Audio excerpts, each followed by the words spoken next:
Hey, welcome back to the podcast.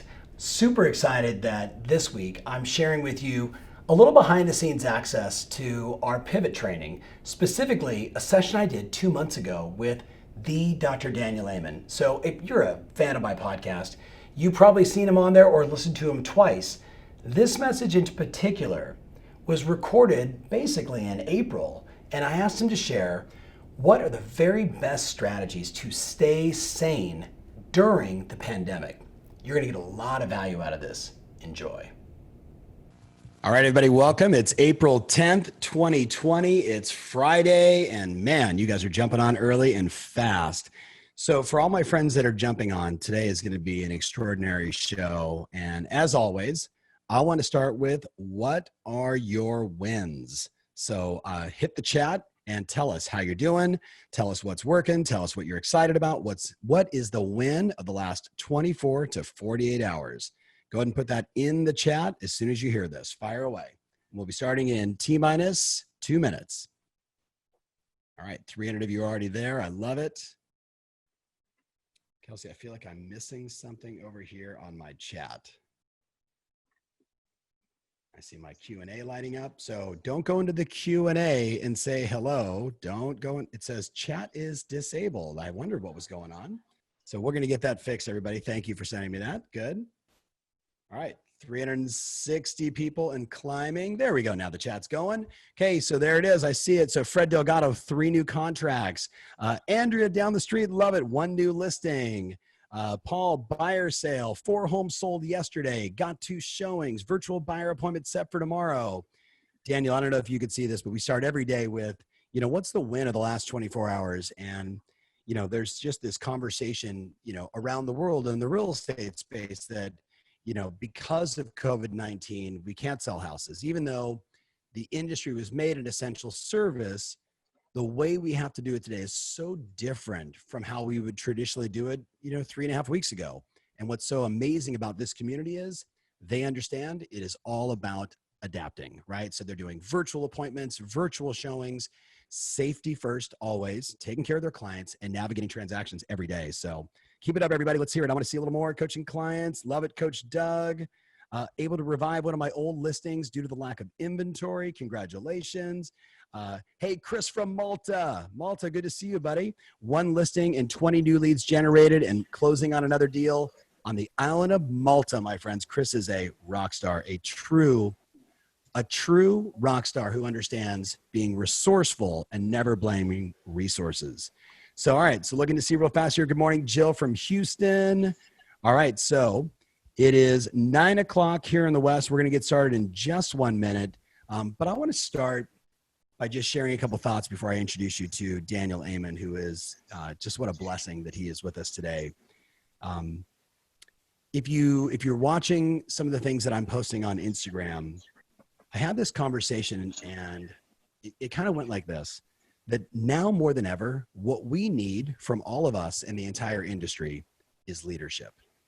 And what I'm stressing to you, my friends here, and to all my individual clients and all these, enterprise clients and relationships that I have with other CEOs and their organizations, is leaders under a crisis basically do 3 things really well. And those 3 things are, number 1, they see things as they are, right? They look at the data and the facts, meaning specifically, they don't spin things and make them better, and they don't make them worse than they are. And one of the things, not our community, but as I'm talking to all these different groups, and I think I've just on Facebook with Steve Harney, we've touched 444,000 people just in the last 3 weeks.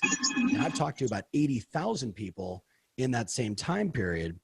I ask people, like, how are you doing mentally? What's going on? And I'll do this, like, give me a thumbs up if you're doing great. Give me a thumbs down if you're doing great, but some days are, hard for you, or a thumb down like this if you're really in trouble mentally. And I'll see, some of this. And what that tells me is they're not following that first rule of leadership, which see it as it is. They're making it worse than it is. They're making it worse than it is. And we know the impact of that. But the second rule on leadership, and we're going to get into all this mental stuff today. The second rule on leadership is, now more than ever, my friends, consistency and routines are everything. The biggest challenge I've got now is I have no time. I'm scheduled from the beginning of the day all the way through the end. Peloton bike this morning, all the way through to tonight, dinner with my family. And the reality is, great leaders today, like you and I, we're following our schedule, we're following our routines, and we're consistent with our meds. Daniel, we talk about meds: meditate, exercise, diet, sleep, right? Meditate, exercise, diet, sleep. So by the way, show Daniel, before we get started here, how many of you just in the chat, show us, are you meditating or pray, right? Meds or PEDs. Meditate, exercise, diet, sleep. Let's see some yeses for the people out there that are doing their meds. I just want to see it in the chatter, right? Love it. Love it. And even better, right, Dan, you can see all this. I mean, it's extraordinary how this community has stepped into their greatness. And there was people that never meditated before that are now meditating. There's people that would literally say to me, and you know who you are out there, Tom, I was never an exerciser. And now all of a sudden they're doing planks, they're doing push-ups, right? They're walking more, they're getting their steps in, they're doing what it takes to keep their energy right in this environment. That's what leaders do. They're consistent. They follow a routine. They follow a schedule. But the third one is, and this is common sense for all of us, great leaders in a crisis, great leaders always over communicate. And we've talked about this nonstop with Jason Pantana and myself. We stay in our lane. We're not experts at pandemics. That's why I brought, Dr. Daniel Amen here today to talk to us about this. He can talk about it. He is a doctor. He is the expert. For us, we need to stay in our lane and talk about what we understand, which is housing and our communities and what's going on in our communities and the data and the facts and the science, right? The math of real estate. That's our expertise. So just wanted to share those three things. You probably saw it in my Instagram story yesterday. It's got a lot of good response.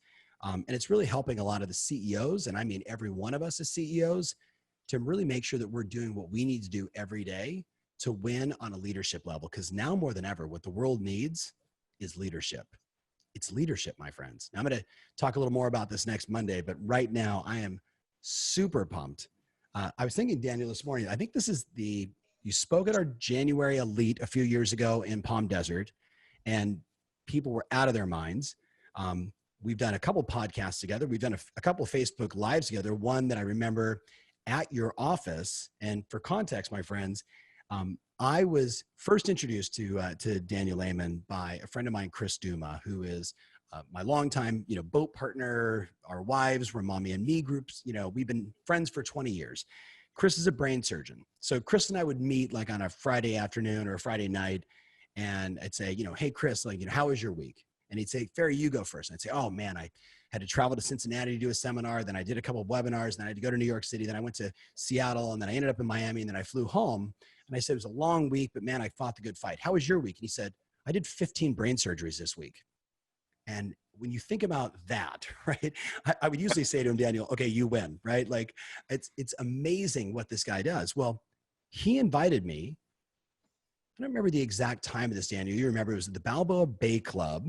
And he said, hey, come to this charity event. He said, I'm going to have Daniel Amen speak. He said, we're going to play some music. We're going to talk about music and the impact it has on the mind. Specifically, and I think it was for people with cerebral palsy, if I remember correctly. And they were working on this research piece. And then they brought Daniel in as the leading authority of what it means to have or create a healthy brain. And what you probably don't know is I'm sitting in that room thinking to myself, I've had, at that point, I think it was my 4th or 5th concussion from snowboarding. And I would be on stage and I would find myself at times, and I'd never done this in my life, where all of a sudden I'd be on stage and I'd be doing my thing and I would forget what I was talking about. And if you know me, I'm pretty quick-witted. Like I know my stuff, and I love to present. I love to share. I love to be connected with people, but I was skipping a beat. And I remember walking up to Daniel, this book was there, and I walked up and said, hey, I know your work. I'd love to meet with you. And one thing led to another. We went and did a brain scan, which hopefully we'll talk about today. And what we saw was my brain was basically flat in the front and had negatively impacted, as you could probably imagine, from a few concussions snowboarding. Yes, I was wearing a helmet, but still it was bad. And that what was costly. That and my short-term memory was really being impacted. I got on his program. I did the work. I followed the steps. And 6 months later, we look at my old brain and my new brain, and lo and behold, following this man's work, right? Not only do I feel that my brain obviously physically was different and better, but I felt like my brain was on steroids for the first time in my life. So ever since then, I've just been a giant fan, and we've worked together. We've done podcasts. So I'm now going to say, because now we got a lot of us on the line. I'm just so excited. So first and foremost, Daniel, good morning, and thank you so much for being with our community today. How's the day going for you? Hi, Tom. Great to be with you. The day is good. Both my parents ended up in the hospital with COVID, and they're 88 and 90, and they're both home now. And I think my mom's beaten it. My dad's still working on it, but every day that I have them is a good day. I agree. And, I heard that through the grapevine. So we've been sending blessings from our house over to your parents. I mean, you've told me so many stories about your dad. The 6-minute plank specifically always comes to mind. Daniel, I know today we want to talk about really, thriving in a pandemic, staying sane in a pandemic. But I thought it'd be fun for, maybe my friends out there watching that maybe haven't been exposed to your work. There's 2 books I have on my desk right now, guys. The first one is right here, right? Change Your Brain, Change Your Life. This became biblical for me. And then his new book, The End of Mental Illness, because you guys have heard me quote Daniel talking about the fact that just too many people today are suffering from mental illness. And it's not the ones that you're thinking about, these tragically people that are on the streets that are potentially in a tragic situation, homeless. It's men and women, just like all of us, that are functioning with mental illness. So I know we want to get into some of that today, but I thought, Daniel, to start, tell them your backstory and then maybe share some of the sort of fundamental principles of this. And then let's talk about how do we get sane in this environment? Well, I'm so grateful, Tom, that you invited me to talk to your community. Let me get a little drink. So I'm one of 7 children, and I'm completely not special. I'm third. I have an older brother and an older sister and 4 younger sisters. And so pray for me. And growing up, my dad called me a maverick, and to him, that was not a good thing. 1972, the Army, we were at war in Vietnam. I turned 18 and became an infantry medic, where my love of medicine was born. But about a year into being a medic, I realized I didn't really like being shot at. It just wasn't my thing. And so I got myself retrained as an X-ray technician and developed a passion for medical imaging. As our professors used to say, how do you know unless you look? And then I got out, went to college and then medical school. And when I was a 2nd-year medical student, someone I loved tried to kill herself. And I was horrified. I'd never been exposed to suicidal behavior. And I took her to see a wonderful psychiatrist. And I came to realize if he helped her, which he did, it wouldn't just help her, that ultimately it would help her children and then even her grandchildren, as they would be shaped by someone who was happier and more stable. So I fell in love with psychiatry because I realized it has the potential to change generations of people.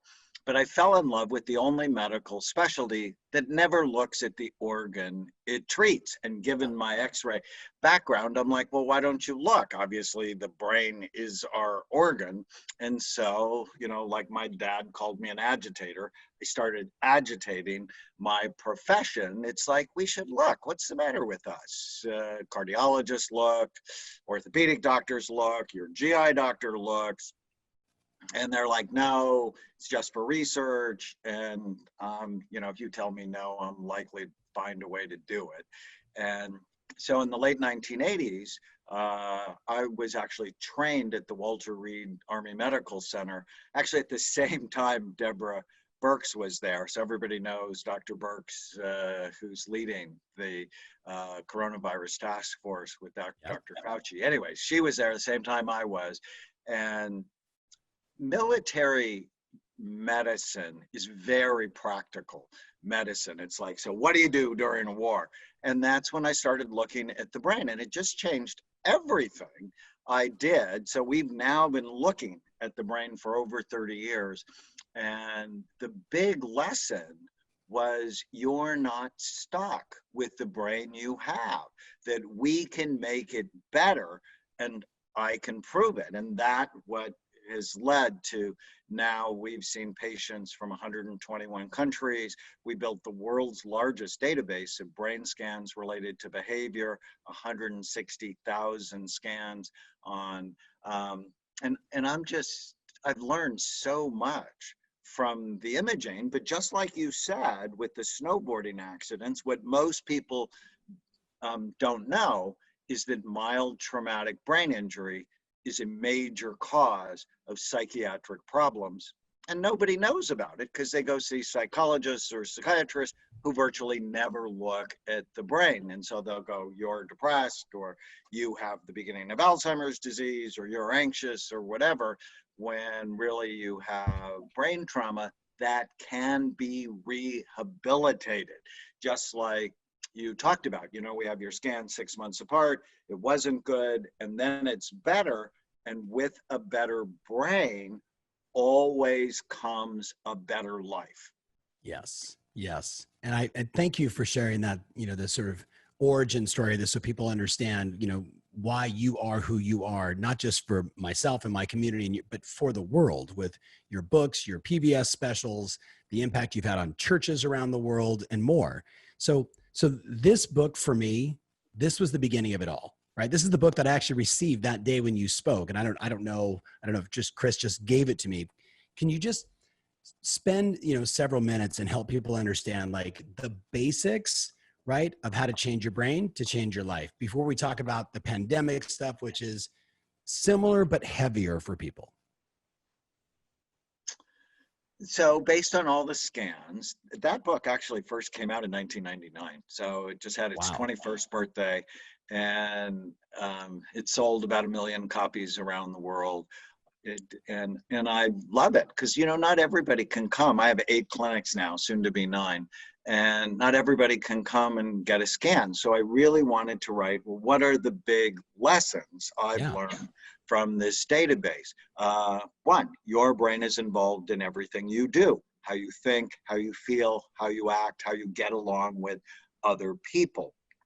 Your brain is the organ of intelligence, character, personality, and most importantly, every single decision you make.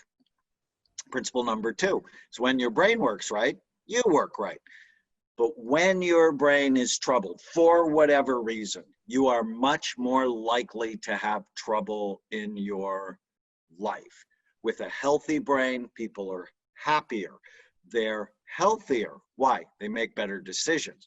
They're wealthier. Why? They make better decisions. So they're more successful. When your brain is not healthy, for whatever reason, people are sadder, sicker, poorer, less successful. Your brain's the most complicated organ in the universe. It has 100 billion nerve cells. It uses more oxygen, more calories than any other organ in the body, and it's soft. It's about the consistency of soft butter. That's why helmets don't really protect against brain damage. They protect you against skull fractures. Mild traumatic brain injury ruins people's lives. And then I talk about, well, what helps the brain? So brain health is really 3 things. Brain envy, you have to care about it. Nobody cares about their brain. Why? Because you can't see it. You can see the wrinkles in your skin or the fat around your belly.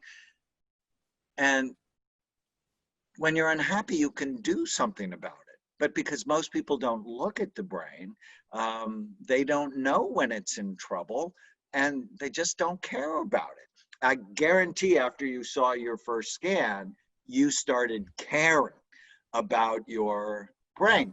So it's a term I call brain envy.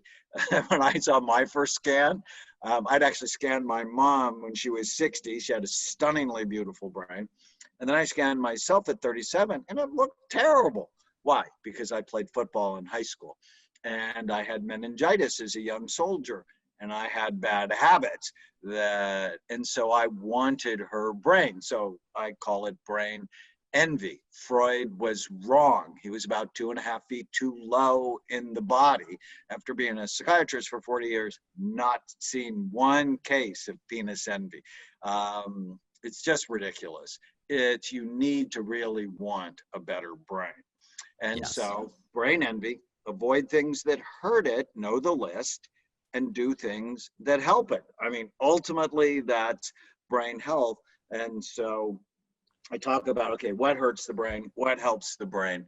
And the big principle, and I tell dozens of stories in Change Your Brain, Change Your Life, that you're not stuck with the brain you have. You can make it better. And just, you being one of my great cases, I can prove it. And with a better brain comes a better life. So I know a lot of people watching right now are my tribe, my community, Daniel, is tougher than most. And yet many of them are they're calling clients, they're dealing with friends, they have family members that are struggling. So let's talk about it. Like how do, like you make this statement, like we can stay sane in the middle of a pandemic. So talk to us about that. I mean, I know this is your message right now, and I think it's so important for my audience. Like and for my friends that are listening, I want you to think about you. I want you to think about your parents. I want you to think about your uncles and aunts, your friends and your friends, your children, because this message is universal for all. The stories of working with his dad or with his nephew, right?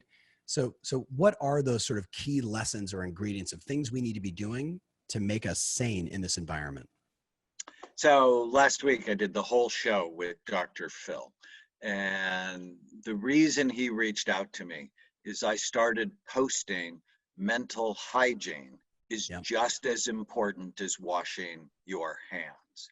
We need to disinfect our thoughts and kill the ants that are attacking us. Yeah. So ANT stands for automatic negative thoughts, the thoughts that come into your mind automatically and ruin your day. And the pandemic is providing fuel to all those people who have undisciplined thinking patterns. And the chronic stress is just devastating their lives when there's a way out of this. And the first thing is getting control, right? You have to have brain healthy habits. But then once we get your brain right, you have to program it right. Yeah. And so I call it killing the ants, the automatic negative thoughts that steal your mind. And I came up with this term about 30 years ago when I was in my office and I had a really hard day. I saw 4 suicidal patients, and those are the ones that make me the most nervous. 4 suicidal patients, 2 couples who hated each other, because I see a lot of couples, and 2 teenagers who ran away from home. So I had a bad day at work, or not a bad day, but a hard day. And when I came home, I had an ant infestation in my house. And as I was cleaning up all these ants, I began thinking about ants, and then I'm always creating mnemonics in my head. And I'm like, ants, automatic negative thoughts. My patients are infested. And the next day, I actually brought a can of Raid to work. And I put it on my coffee table, and I'm like, I need to teach you how to get rid of the infestation in your head. And ultimately, because I'm also a child psychiatrist, I got this ant puppet. So I'm like, we need to get rid of these. And how do you do that? You do it with an ant eater. So I really spent a lot of time creating strategies on how to help people manage their minds. And yes, this is a terribly stressful time. People losing their jobs, they're losing family members. The market has just gone completely unpredictable, but it's also going to be a time of great opportunity. This is what Alan Greenspan talked about as creative destruction. that virtual tours of homes is going to skyrocket. And if you're flexible, just like you talked about, then you're going to win during this time. And you have to keep your mind telling itself the truth, because I'm not a fan of positive thinking. I'm just not. Positive thinking means I can have this whole pint of ice cream and it's not going to negatively impact my belly and my brain. I want people to tell themselves the truth. John 8:32 in the New Testament, know the truth, and the truth will set you free. So here's the exercise. Whenever you feel sad or mad or nervous or out of control, write down what you're thinking. And then ask yourself, is it true? Can I absolutely know that this is true? And I have a whole process. Actually, I have a children's book. Let's see if I have it. Someone literally just said, I love Dr. Daniel Amen's children's book, Captain Snout. Thank you, Dr. Amen. There it is. There it is. That was literally just Diane from Chicago. Thank you. Because they should teach you this in the second grade. And second graders completely can do this. But there's nowhere in school where they teach you not to believe every stupid thing you think. Yeah. And it's not a practice you can do once and then be done with it. It's mental hygiene is just like eating right.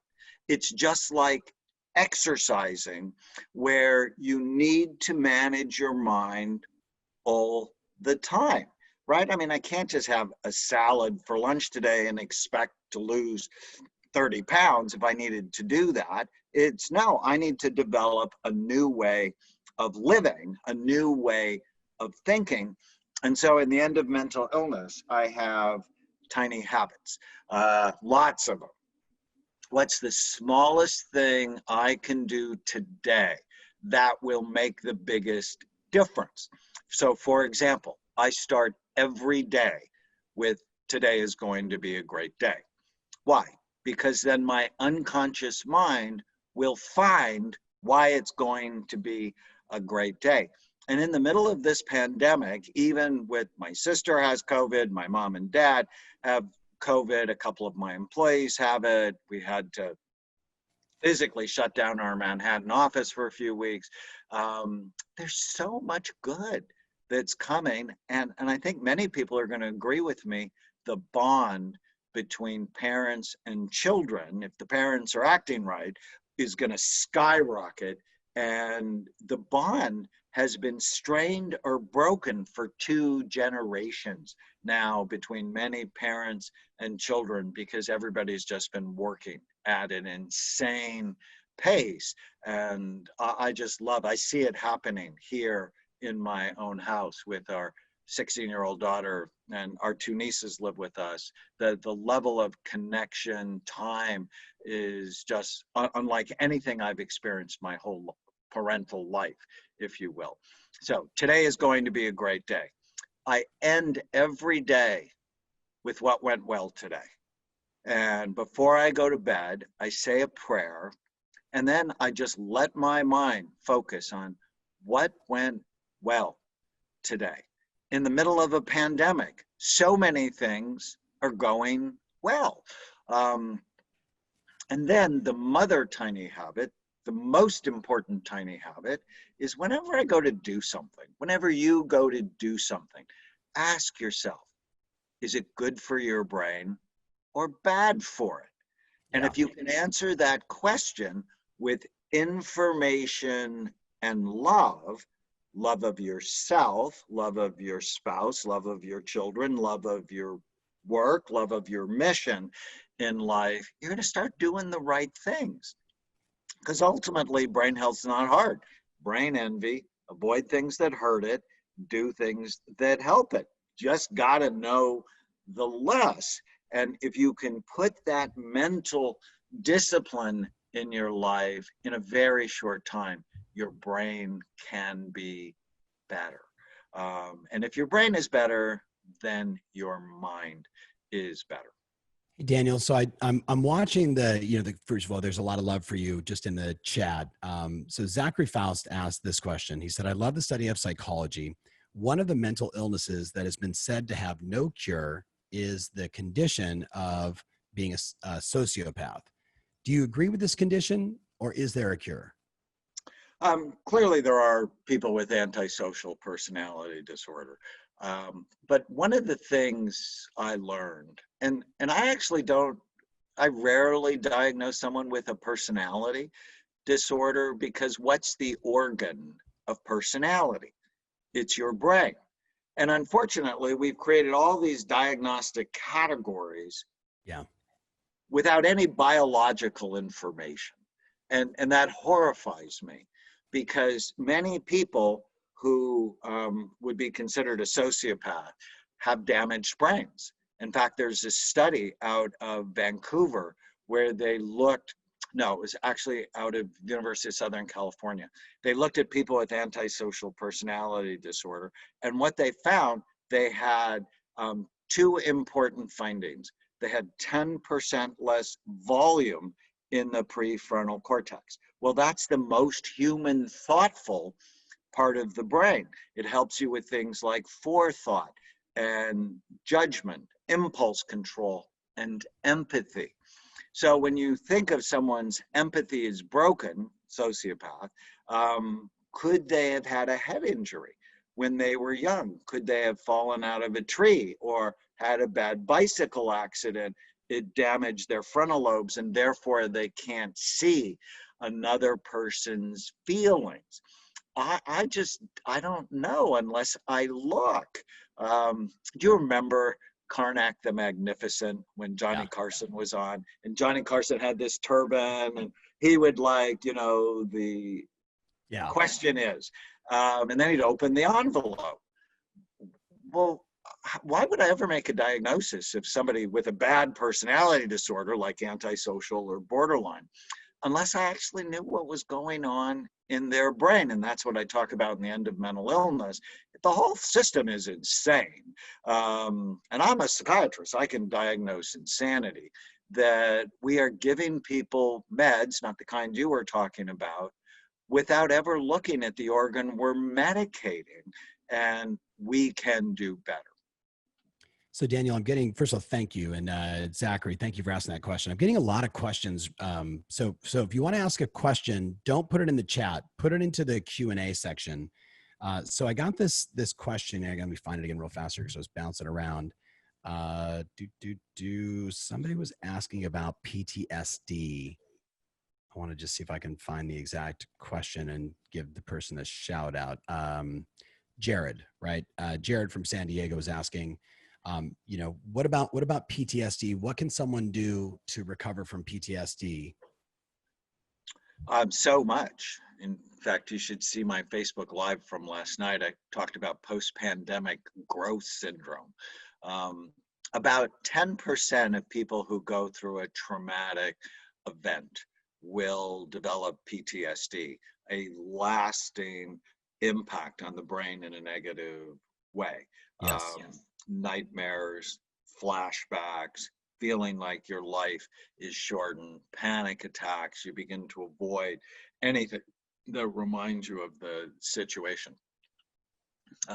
80% after a few months will be okay.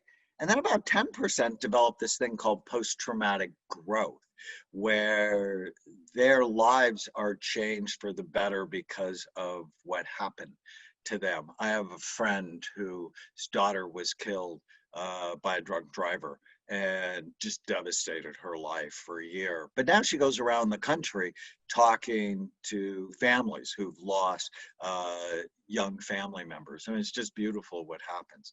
But for people who are in the middle of PTSD, brain healthy habits, so important. And then I really like this treatment. You should write this down, called EMDR. Stands for eye movement desensitization and reprocessing. And you can learn more about it at a website called EMDRIA, International Association.org. And it's actually very good. When I met my wife, Tana, she actually grew up in a fairly traumatic home with drug addiction and murder. One of her earliest memories is when her uncle was murdered in a drug deal gone wrong. And I just love her.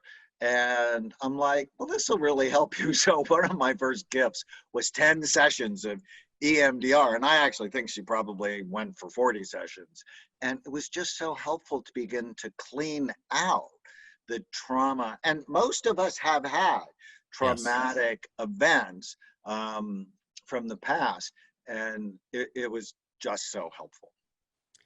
So I'm literally now just being inundated with questions. And I know, we were into tiny habits and we got to 3 of them, but some of these questions I think are just so important. So Daniel, okay, if I ask you a few more questions? I'm all yours. So I won't say this person's name, but I know you will appreciate this. My 84-year-old father has been put on antidepressants and talks about suicide. We live in Walnut Creek up in Northern California. I've been trying to get him to come into your office. The question is it too late to help him at this age? Absolutely not. In fact, I've told my children, if I'm 92 and the doctor says, well, he's 92, what do you expect?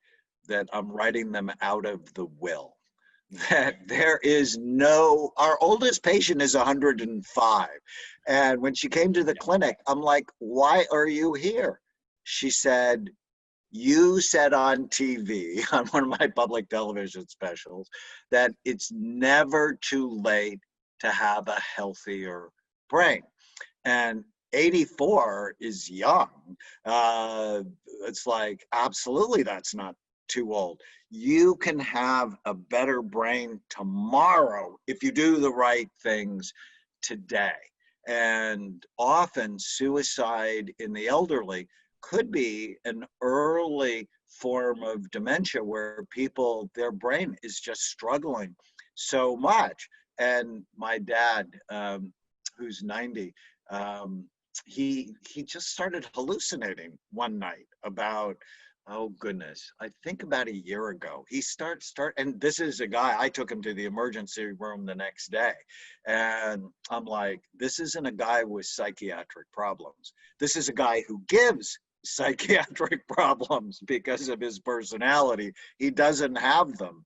And actually put him in our hyperbaric chamber. We have a hyperbaric chamber at work because it increases blood flow to the brain. And then like 3 months later, he's back at work. He's not hallucinating. A lot of psychiatrists would have put him on an antipsychotic. Please don't do that. I mean, do it with a lot of caution and care. But for me, the first thing is, let me look at his brain. Oh, really low in blood flow. It's a problem with aging. As your skin falls off your face, that same process is happening in the brain.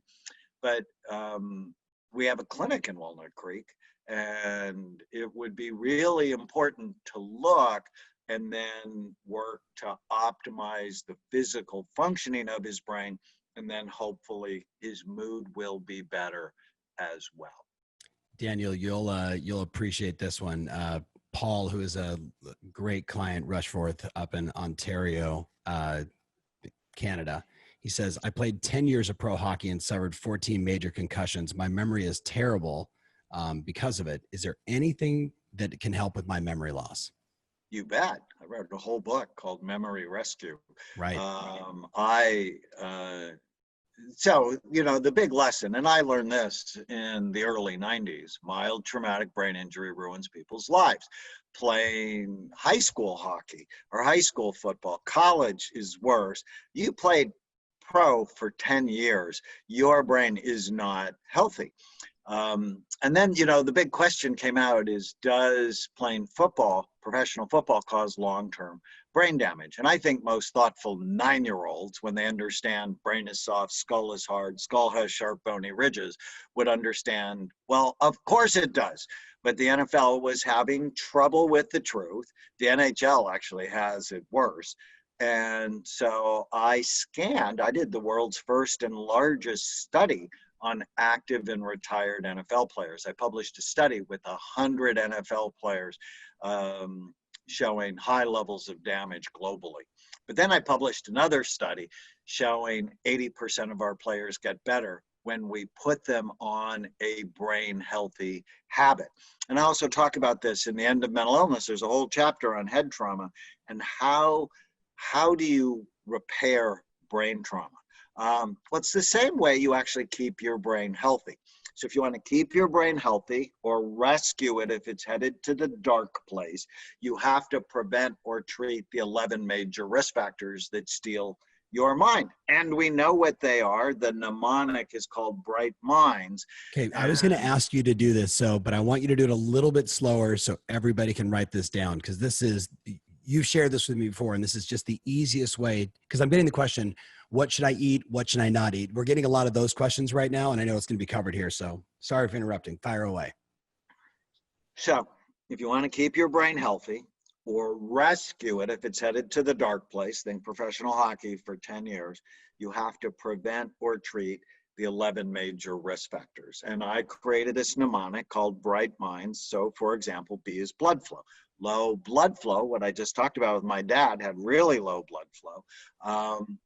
And for each of these, you have to avoid things that promote this risk factor and do things to help ameliorate it. So low blood flow, hypertension, caffeine, nicotine, all lower blood flow to the brain, not exercising, having any form of heart disease. And my dad has atrial fibrillation and can go into heart failure if he's not really paying attention to his diet. You want to help blood flow to your brain? Hyperbaric oxygen really is helpful. But ginkgo, the supplement ginkgo, eating beets, oregano, rosemary, cayenne pepper, none of this is hard. And then exercise. So I love for you, the meds, the E is exercise, which is the universal treatment to enhance brain function. The R is retirement and aging. When you stop learning, your brain starts dying. That's why, Tom, your work is such a great service to your community, because you're always helping them learn new things. The I is inflammation. It's rampant in our society. And it comes from processed food, diets. So getting your diet right. So you asked about diet, think of a plate. 70% of it should be plant-based foods, 30% high quality protein. And then in that, mix in a lot of healthy fat. Low fat diets are bad for the brain because 60% of your brain, the solid weight of your brain, is fat. And people go, oh, high cholesterol is bad, so many people are taking statins. What they don't know is low cholesterol is just as bad.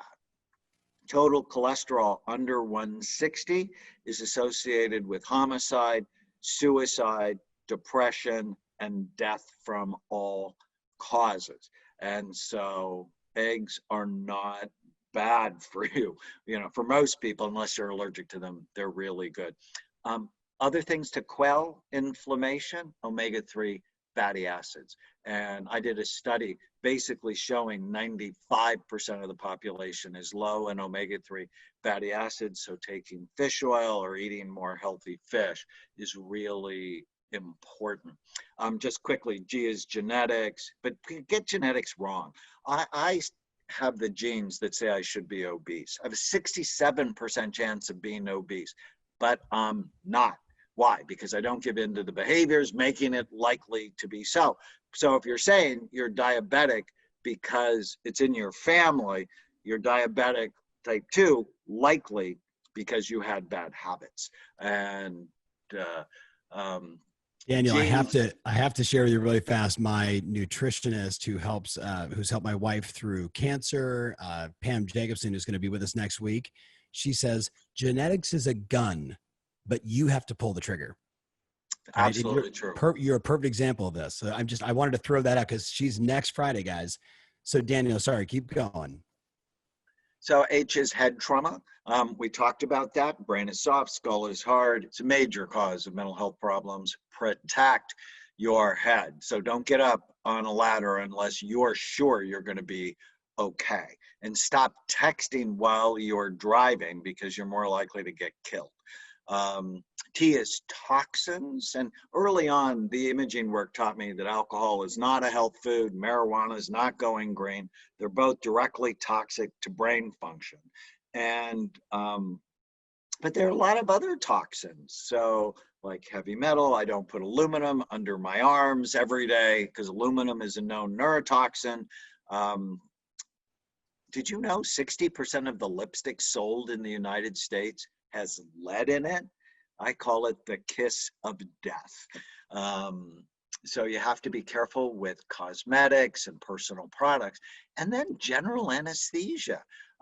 It's just something I learned by accident about 20 years ago, that some people after general anesthesia, it damages their brain, especially true with any heart surgeries. And so, I mean, sometimes you just have to have surgery, but it means you have to be repairing your brain afterwards. The M is mental health issues, ADD, anxiety, depression, bipolar disorder, PTSD. All of them can put great strain and stress on your brain. I, so relevant now, is immunity and infections. That infections, and COVID-19 is no different, can attack your brain. In about 30% of cases, people lose their sense of smell and taste. That means it's attacking your brain. My dad, I'm having a hard time getting him to eat because nothing tastes good. And my mom's an awesome cook, so I know it's not the food. The N is neurohormone deficiencies. You and I talked about that, is if your testosterone or your thyroid or your DHEA is low. They're like Miracle-Gro for your brain. Your brain won't work right. D is diabetes, where your blood sugar's high or you're overweight. I'm about to publish my third study.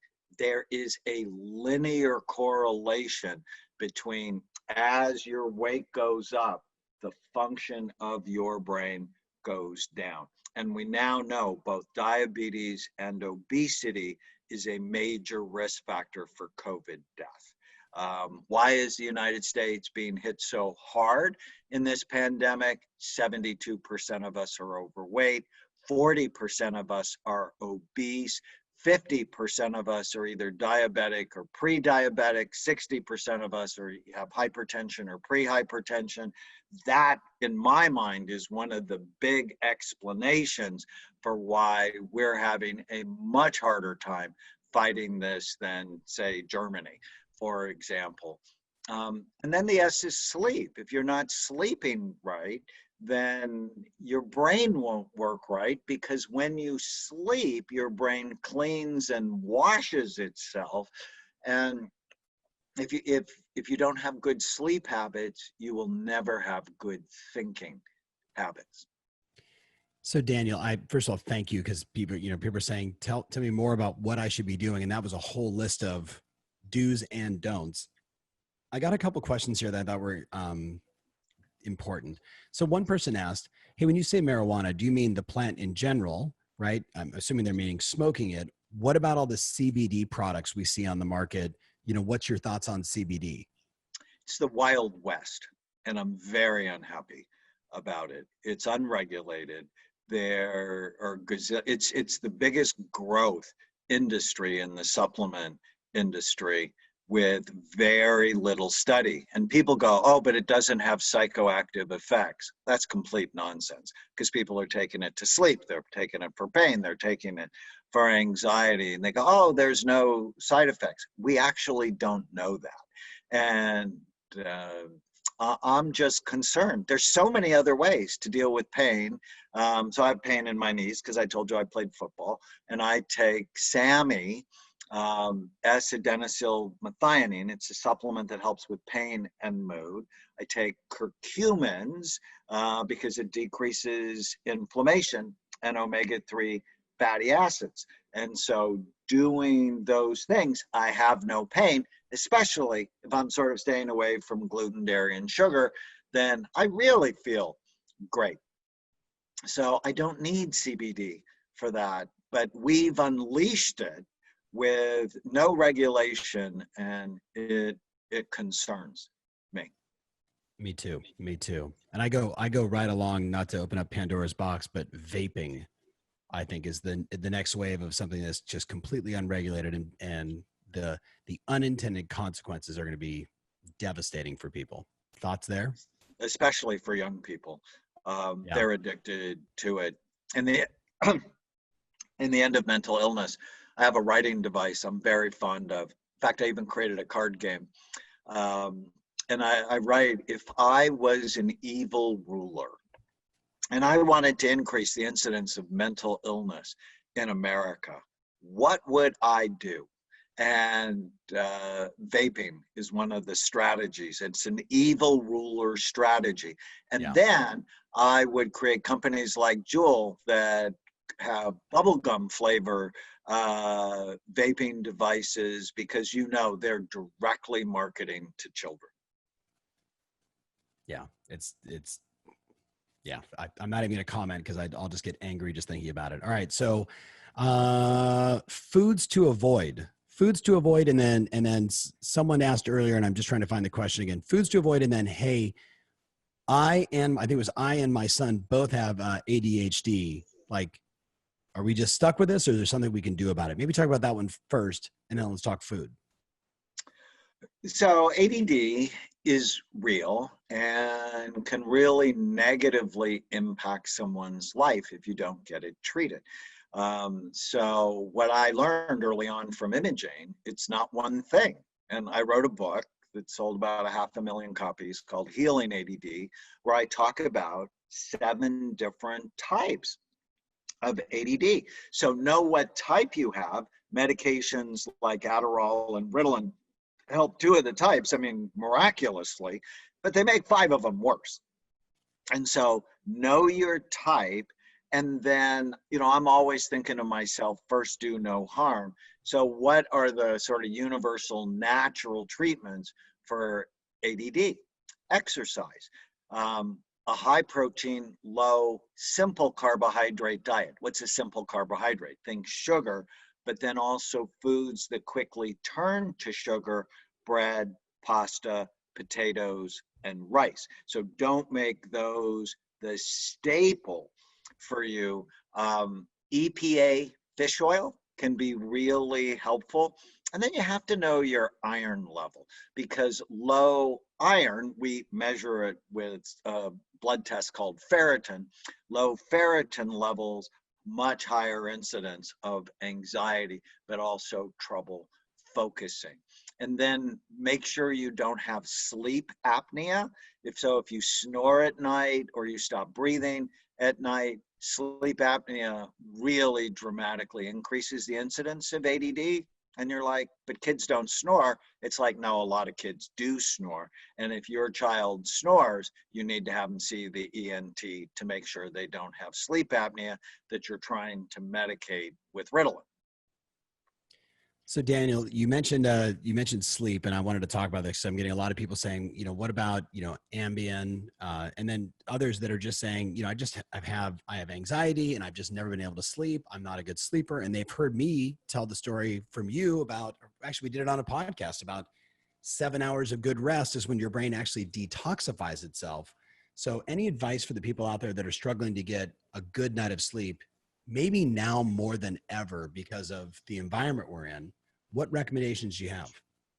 So there's a whole chapter on sleep in The End of Mental Illness. And basically what you want to do is avoid things that hurt sleep and do things that help sleep. So what hurts sleep?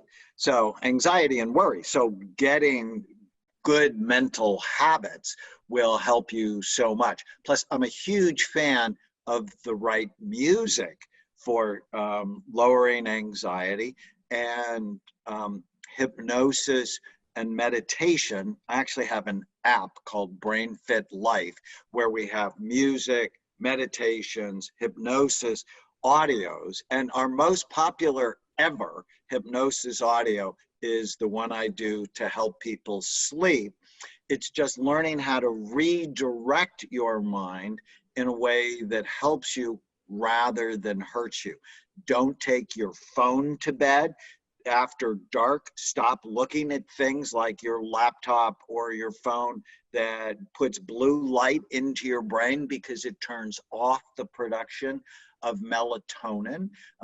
Some people actually wear blue light blockers, glasses, after dark just so they can get their work done. And I'm not a fan of Ambien. Like, I'm not a fan of Xanax or Valium or Ativan. Why? Because once you start it, these meds are insidious. They change your brain to need them in order for you to function properly. And anything like that, I'm not good with. Because, it basically is an addiction. You can't stop without going through withdrawal. I'm a fan, so if you need supplements, I'm a fan of magnesium, melatonin, 5-HTP. I mean, there's a whole list that I talk about in the book. And in the End of Mental Illness, there's a whole chapter called Mind Medicines versus Nutraceuticals, where I actually talk about the science, because a lot of your family doctor will go, oh, there's no science behind supplements. And whenever I hear that, my question to them is, do you read? Because if you actually look in that one chapter alone, there are 286 scientific references. Yeah. So for example, saffron, one of my favorite supplements, head-to-head against antidepressants, there's 20 randomized, double-blind, placebo-controlled trials showing them to be equally effective. So Daniel, I got this all over the place. Hey, what was the name of the app again? I wrote down, was it Brain Fit Life? Brain Fit Life. If they go to mybrainfitlife.com, they can get, it's just wonderful. You can actually test your brain with a, you remember Web Neuro, the sophisticated computerized neuropsych test you did? All over with the test. Yeah, of course. You can get Web Neuro that measures 17 areas of cognitive function. You get How to Kill the Ants exercise. You get the hypnosis audios, the music. We actually have 3 albums on there and 200 recipes. So I'm just really excited about Brain Fit Life. We're always working on making it better. Thank you for that. That's, I think I remember you mentioning that, but I haven't got that yet. So I'm going to get that today. That sounds like a fun, especially for my kid. That's a good, like, all right, everybody, download this and let's all answer the questions, right? Let's all do the test. Because for all that are watching, because this is coming up a bunch, and we got to be mindful of the time. It's 9:55. Daniel, if they want to reach you, you're getting a lot of people that are asking, questions about how do we get more information? What's the best way to find you? Someone just said, hey, I just signed up in his newsletter on Facebook. What's the main website where they can find where all your facilities are? Because you guys are all over the place. amenclinics.com. So Amen, like the last word in a prayer, clinics.com. So let's do one last question that I'd love, just sort of closing thoughts from you here. And I'm searching because there's just so many questions. Yes, for a lot of people, episode 583 with Dr. Amen and the Tom Ferry episode. Yeah, it was super good. We covered a lot of ground. So let me just see, because I saw one more on here. We covered food, we covered sleep. A lot of people are asking very specific questions, about bipolar diagnosis. People are talking about ADD, which we covered, low iron, dyslexia. I mean, I'm getting so many of those types of questions. That is there a place where they can go? I mean, obviously, my friends, like, buy this book today. Is this available on audio also? It is. Okay. So I would strongly recommend everybody buys this book today, and maybe thinking about what's going on in the world today. I would say buy like 5. I'd buy 5, 1 for you, and then I would send 4 to past clients, to, like somebody had asked earlier, and I think it's an important question. Maybe we'll end with that one is, how can we help all the people that are on the front lines, the nurses, the doctors, because the way the person was framing the question was, I'm concerned they're all going to have some version of PTSD coming out of this. No question. There's a lot of anxiety and fear. So the number one way you can help them is by staying home and not spreading the virus. You are doing your part by doing that. And then really thanking them. And it's not just the healthcare workers, it's the grocery store clerks, it's the UPS and Amazon drivers. I mean, they're really out. So doing your part by not spreading the virus, but also by keeping yourself healthy so we don't overwhelm them. And then we just have to show them love. I've been working with the Newport Beach Police Department actually for the last 6 months, creating a brain healthy Newport Beach Police Department because I just love our first responders. And so so if you know a healthcare worker, getting them a copy of The End of Mental Illness or Change Your Brain, Change Your Life would just be a wonderful gift. Yeah, I think that's awesome. So Daniel, I mean, that was very much a poignant moment there. Any closing thoughts? If there was just one thing they all have to change to get a better, healthier brain, what's just one thing that everybody can do today? Those little tiny habits, do all 3 of them. They'll take all of 3 minutes. When you wake up, today is going to be a great day. As you go through your day, is this good for my brain or bad for it? And if you love yourself, you're going to choose good. And when you go to bed tonight, what went well today? Yes. My friend, you are always so powerful, and we could probably, just based on the question, spend about 9 hours together because, people want to go deep with you. If you're not following him on social, strongly recommend it, both on Facebook and Instagram. It is something that I turn to. You probably, if you follow me on Instagram, you see how often I'm sharing stories from Daniel Amen on my page to just keep exposing people to his work. So my friend, I wish you nothing but the best. I'm praying for your parents. I got a lot of faith there. Your wife's amazing. Her books are amazing. Your books are amazing. I don't know what to say other than just thank you, my friend. Thank you so much for just being you and doing the work you're doing. Well, thanks, Tom. Thanks for helping me share this, and love to you and all in your family. All right. Thank you so much, everybody. So look, we'll see you today at 1:00 Pacific Standard Time, 4:00 in the East for This Week in Housing. God bless you guys. Love you. If I don't see you this afternoon, make sure you check out that show this weekend, and we'll see you on Monday for Pivot, all around marketing with Jason Pantana. Take care, everybody. See you soon.